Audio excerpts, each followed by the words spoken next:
ఎందుకంటే ఆడవాళ్ళ జీవితంలో వంట కంటే పెద్ద పెంటింగ్ కొట్టలేదు ఇక్కడ.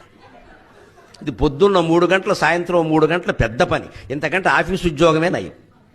ఆఫీస్ ఉద్యోగానికి ఒక పద్ధతి ఉంటుంది. 9కో 10కో 9ంటికి వెడతారు, 5కో 6కో వస్తారు. ఈ వంట ఎప్పటికీ తెమలలేదు. ఇంటూ మగాడు మధ్యాహ్నం 1 గంటకైనా భోజనం చేసి పడుకుంటాడు, ఆడాడు పడుకోలేరు. నా వంటిల్లంతా సర్దుకోవాలి. అప్పుడు వస్తుంది ఈ పని మనిషి. నువ్వు ఎందుకు రాలేదంటే బానాడు మానేస్తుంది. అందుకని దాన్ని అంతా అనుకుంటూ అవన్నీ చేయాలి. అయ్యేసరికి ఈయన లేచి టీ పెట్టావా అంటే ఈ సొమ్మేం పోయింది. లేకపోతే ఈ మధ్య ఆడాళ్ళు మాట వింటలేదు అంటాడు. ఇక్కడ ఏదో చెప్తాడు. ఇలా పడి పడి పడి వంట అంత పెంటింగ్ కోట్ లేదండి అసలు.